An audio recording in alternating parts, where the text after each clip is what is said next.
peeps, dit is Jenny van Disrupt Tutoring en soos altyd is dit 'n plesier om by julle aan te sluit. Vandag gaan ons leidende vorm bespreek. We are going to discuss the passive voice. This is the form where the sentence does not start with the subject as you are used to, but it starts with the object. The subject answers the question wie. The object answers the question wat. And because we start with the object, the format changes. Let's look at sentence number 1. Die tiener skryf vandag die toets vir sy leerderslisensie. The teenager is writing his test for his learner's license today. That starts with the subject. But now if we want to start with the object, the test for his learner's license is being written by the teenager today. So we're starting with the object. But it's quite dangerous to translate to English with leidende vorm because the verbs that we use can be confusing.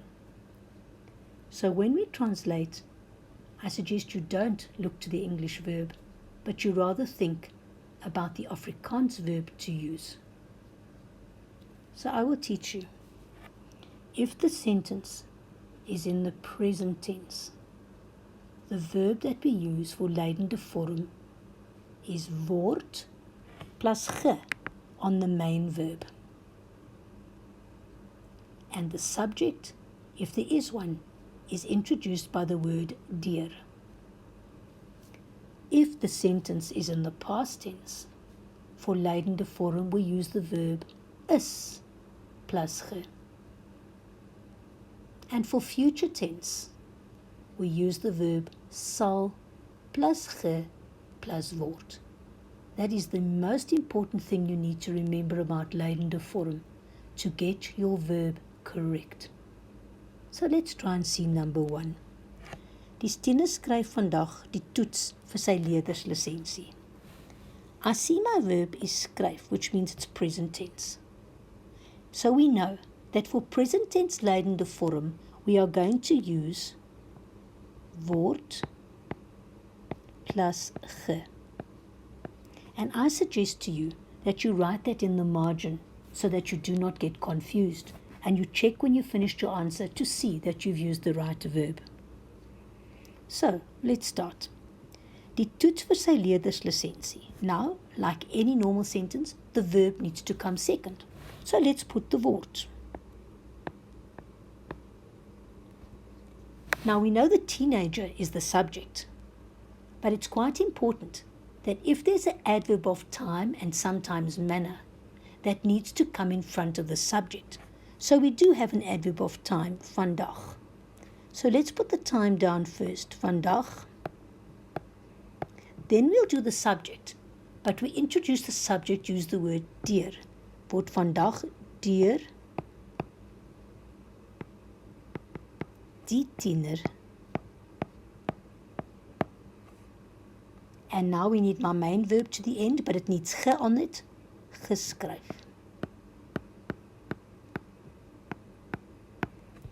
So instead of saying the teenager writes the test for his learner's license today, leidende vorm is the test for his learner's license is written today by the teenager. So, present tense, word plus ge. Check your verb is correct. There's my word, there's my ge. My verb is correct. That's the main thing. And of course, if the verb can't get ge, it doesn't get ge. All rules always apply. But then, the subject is introduced by the word deur, which is my English equivalent, or my English equivalent is by. If there's an adverb of time, it must come before the word deur. Die toets vir sy leerderslisensie word vandag deur die tiener geskryf. Let's try number 2. If you can do number 1, you can do all the sentences. You just need to change your verb according to the tense. Sy ma sal vir hom bestuurslesse gee. My verb, sal gee, which means future tense. We know that present tense uses word plus ge. Now we're going to learn that future tense uses sal plus ge plus word. Sal plus ge plus word. Let's start. Bestuurslesse, verb second in the sentence, sal. Now, is there any word for time here? No. So now we put the subject introduced by the word deur. Deur sy ma.